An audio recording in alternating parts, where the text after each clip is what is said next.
हिंदुओं की properties, Hindu religious properties और सरकारी ज़मीन बहुत भारी मात्रा में कब्जा की गई हैं।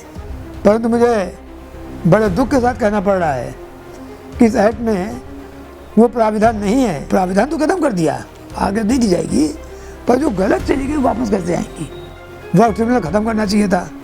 सिविल कोर्ट में सारे मुकदमे, हिंदुओं के सारे मुकदमे, मंदिरों के सब सिविल कोर्ट में जा रहे हैं। इस एक्ट के तहत हिंदुओं को जो न्याय मिलना चाहिए था आम जनता को, वो नहीं मिला। ऐसा प्राविधान एक्ट में होना चाहिए।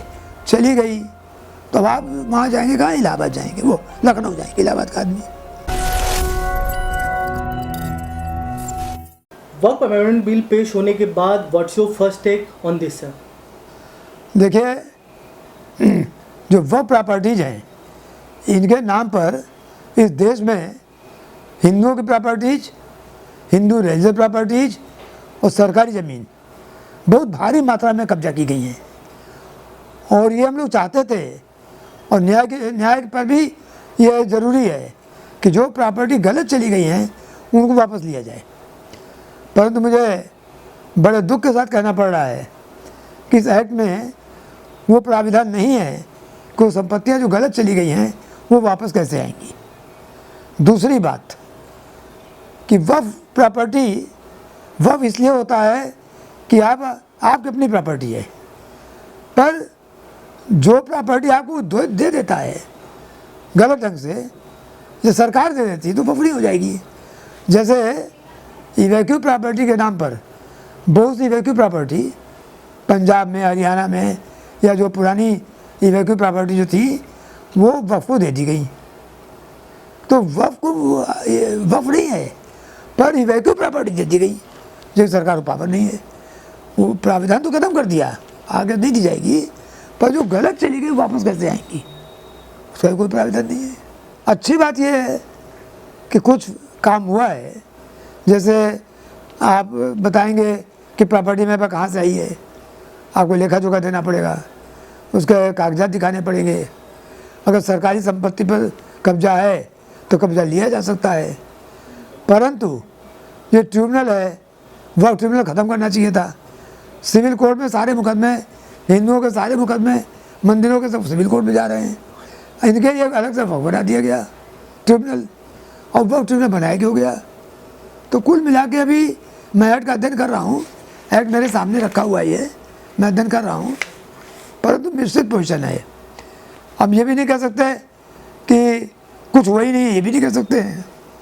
परंतु जितना होना चाहिए था वो नहीं हुआ है। और एक तरह से इस एक्ट के तहत हिंदुओं को जो न्याय मिलना चाहिए था आम जनता को, वो नहीं मिला है। सर, कहा जा रहा है कि मतलब जो माइनॉरिटीज़ हैं उसकी शक्तियों को कम करने का प्रयास किया गया, तो आपके अकॉर्डिंग क्या क्या चीज़ें हैं जो पहले थी अब नहीं रह जाएंगी? नहीं, भाई माइनॉरिटीज, क्या माइनॉरिटीज केवल मुस्लिम है? क्या माइनॉरिटीज मतलब क्या मुस्लिम है?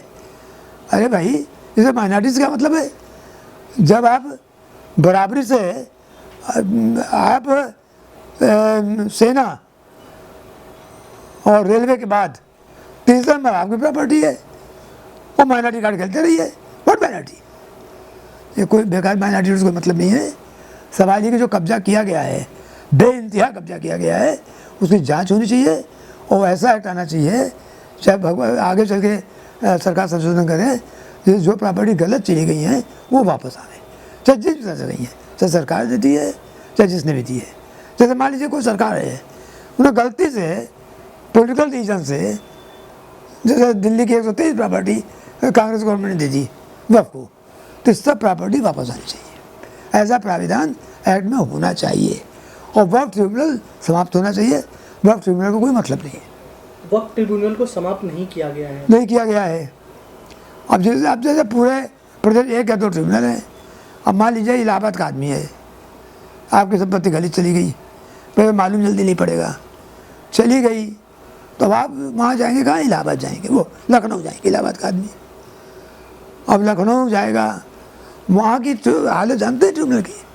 ट्रिब्यूनल में हिंदू सीधे खड़ा नहीं हो सकता, वहाँ इतनी बुरी हालत है कि वो सब घेरे रहते हैं। हिंदू न्याय मिले कैसे? ट्रिब्यूनल से कभी न्याय नहीं मिल सकता, और ये ट्रिब्यूनल ने ख़त्म करके बहुत बड़ी गलती की है। और सब भरे रहते हैं ना 95% वही लोग रहते हैं। और आपकी कोई बात आप कर ही नहीं सकते, कुछ करे हो ही नहीं सकता। हालत बहुत ख़राब है, जाके किसी चीज़ में देख लीजिए। पर मैं आज अभी उन सवालों का जिक्र नहीं करूँगा, क्योंकि मैं भी पूरा अध्ययन करने के बाद एक लाइन कि क्या इसके सही है क्या गलत है, मैं कच्ची बात कहने का आदी नहीं हूँ। जब अध्ययन कर लूँगा तभी बताऊँगा। क्या लगता है सर कि इससे जो शक्तियाँ थी वक्त की वो कम होंगी? भाई मेरे देखने में तो वक्त को सीमित शक्तियाँ मिली हैं। अगर मान लीजिए आपको 100 शक्तियाँ मिली हैं, 1-2 रोज ले ली भी गई तो फ़र्क क्या पड़ता है, उससे कोई फर्क तो पड़ता नहीं है। और जो चीज़ आप नहीं पढ़ पाते उर्दू में लिख के और उसको उल्टा सीधा बना के वापस दिखला देते हैं। जैसे राम जन्म के केस में, एक नाम नहीं ले रहा हूँ, मुस्लिम ही लोग थे, रेवल्यूशन कार्ड मेरा पेजी की गई तो उसमें लिखा था स्थान जन्मभूमि, वो एरो ऐसे बनाया उर्दू में ऐसे, वाह जामा मस्जिद, और वो उर्दू में ऐसे ऐसे कर दिया, वाह जामा मस्जिद हो गया। तब कहते जामा मस्जिद में वो स्थान है पर वो मस्जिद वहाँ पर है, एरो बना के ऐसे कर दिया उर्दू में। तो यहाँ क्या होता है, कितनी फोर्जरी होती है, क्या होता है, इनका कोई ठीक नहीं है। और जो थोड़ा बहुत हुआ भी है वो सब चालाकी से पूरा हो जाएगा। जो चालाकी दिखानी चाहिए थी बैट बनाते समय, इसमें कोई लोग घबरा क्यों जाते हैं। आज हिंदुस्तान में बहुत बड़ी कमी देख रहा हूँ, चाहे सरकार हो, विपक्ष हो या कोई भी हो, पॉलिटिकल पार्टी हो, सब इतना ज़्यादा मुस्लिम आक्रांत हैं, जैसे लगता है कि मुस्लिम वही उनको असल दिक्कत क्या है, आक्रांत क्यों ना हो। उन्हें याद आ जाता औरंगजेब का समय कि एक खाल खींची गई थी, ये दीवार में चुना गया था, ये आरे से काटा गया था, अरे बाप रे बाप, वही जुल्मी लोग कहीं जुल्म शुरू हो जाए, जजिया लगाया गया था। तो जो उनका भय है और जो भय का भूत है वो आज भी सारे लोगों के दिमाग में चल रहा है। जैसे हम कोई केस दाखिल करते हैं तो कहा जाता है अरे भाई केस ये नहीं कहा कि ऐसा गलत है, आपका झूठा है। बड़े बड़े लोग कहते हैं और हिंदू कहते हैं मत की देश में अशांति हो जाएगी। क्या मतलब हुआ? अशांति का मतलब हुआ कि आप डर रहे हो, आप डर रहे हो कि अगर सही बातें बोलोगे तो आज मुस्लिम यहाँ पर सड़कों पर आ जाएगा। तो क्या सड़क पर आने का मतलब हुआ कि आप डर जाएं? तो भी लोकतंत्र काहे का है और संविधान काहे का है। तो ये जो एक्ट बना है इसमें भी बहुत ज़्यादा काम नहीं हुआ है। हाँ, हो सकता है कि आगे चल के हो, मैं आशान्वित हूँ आगे चल के हो, परंतु मैं पूरा वक्तव्य जब पूरा एक्ट पढ़ लूँगा थोड़ा समय लगेगा मुझे, तब मैं दे पाऊँगा। तो देश के लोग आपको देख रहे हैं सर, देश के लोगों से इस बिल को पेश करने के बाद आप क्या कहना चाहेंगे? देश के लोग आपको देख रहे हैं, सुन रहे हैं अभी। नहीं, मैं ये कह सकता हूँ कि एक कदम बढ़ा है, पर अगले कदम के लिए सरकार पर जोर डालिए, डिमांड कीजिए, जो रह गए हैं वो संशोधन एक दूसरा विधेयक ला के किया जाए। जो चीज़ इसमें रह गई है उसको लाने के लिए सरकार को लिख के दीजिए, सजेशन दीजिए, ताकि सरकार एक दूसरा विधेयक लावे। संशोधन तो कई बार हो सकता है, फिर संशोधन हो जाएगा और संशोधन जो रह गए वो हो जाए। इसके लिए हम लोग को मिलकर काम करना पड़ेगा।